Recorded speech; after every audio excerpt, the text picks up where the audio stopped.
ગુજરાતનો national basketball player Paramvir સિંહ fraud ગેંગનો સાગરીત નીકળ્યો છે.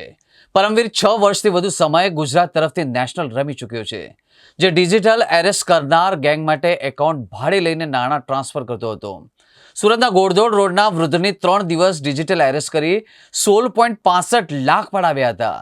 ઇન્ટરનેશનલ મેચમાં સિલેક્શન નહીં થતાં ફ્રોડ શરૂ કર્યું. નેશનલ પોર્ટલ પર આ એકાઉન્ટ વિરુદ્ધ 40 ફરિયાદ દાખલ છે. ક્રાઇમ બ્રાન્ચે આ ગેંગના 3 સાગરીતોને ઝડપી પાડ્યા હતા. દર્શક મિત્રો, કિસ્સો સુરતમાંથી સામે આવ્યો છે, જેમાં એક વૃદ્ધને દિલ્હી પોલીસની ખોટી ઓળખ આપી વિડીયો કોલ કરીને મની લોન્ડરિંગ કેસની ધમકી આપીને ડિજિટલ એરેસ્ટ કરવામાં આવ્યા હતા. તેમની પાસેથી 16 લાખથી વધુ રૂપિયાની ઓનલાઈન ટ્રાન્સફર કરવામાં આવ્યા હતા. હાલ આ મામલે પોલીસે ભાવનગરના ઇન્ટરનેશનલ બાસ્કેટબોલ પ્લેયર સહિત 3 લોકોને ઝડપી પાડ્યા હતા.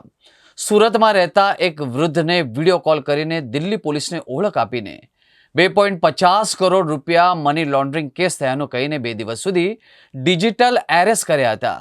આ ઉપરાંત તેમના બેંકમાંથી એફડી તોડાવીને 16,65,000 રૂપિયા ઓનલાઈન ટ્રાન્સફર કરાવ્યા હતા. દર્શક મિત્રો, આ સમગ્ર ઘટનાની જાણ વૃદ્ધે તેમના દીકરાને કરી હતી અને ત્યારબાદ તેમણે આ મામલે સાયબર ક્રાઇમ સેલમાં ફરિયાદ નોંધાવી હતી. પોલીસે બેંક ડિટેલના આધારે તપાસ કરતા જ ભાવનગરમાં રહેતા 22 વર્ષીય ઇન્ટરનેશનલ બાસ્કેટબોલ પ્લેયર પરમવીર સિંહ, 38 વર્ષીય રાજુ પરમાર અને કૃષ્ણા કુમારને ઝડપી પાડ્યા હતા.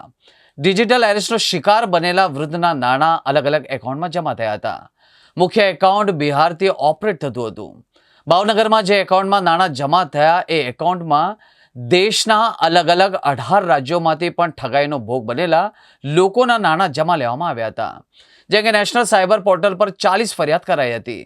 સૌથી વધુ મહારાષ્ટ્રમાં 8, તામિલનાડુ, દિલ્હી, બંગાળ, ઉત્તરાખંડમાં 3, ગુજરાત સહિત કર્ણાટક, કેરવા, હિમાચલ, ચંડીગઢ, તેલંગાણામાં 2 અને રાજસ્થાન, ઓરિસ્સા, બિહાર, જમ્મુ, ઝારખંડ અને મધ્યપ્રદેશમાં 1 ફરિયાદ નોંધાઈ હતી.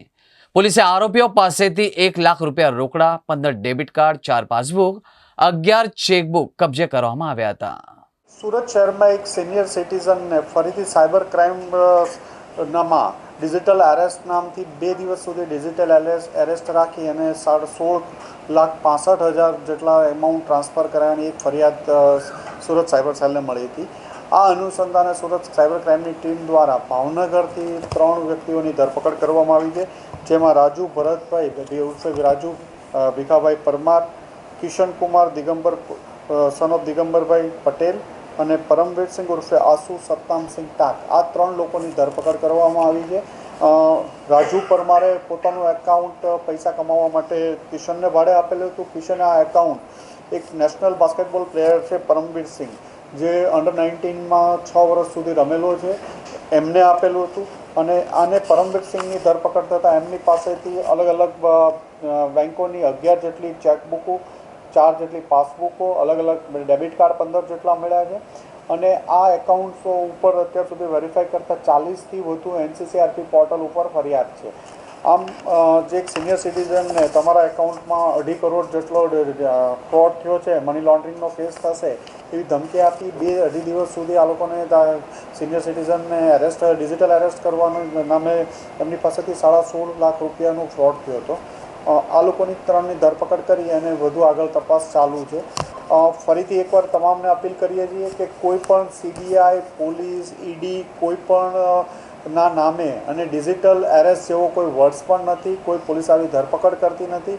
એટલે ક્યારે પણ આવો ભોગ બનવો નહીં, અને ભોગ બનો તો તાત્કાલિક 1930 પર ફોન કરો અથવા નજીકની સાયબર સેલ અથવા પોલીસ સ્ટેશનનો સંપર્ક કરવા ફરીથી અપીલ કરીએ છીએ.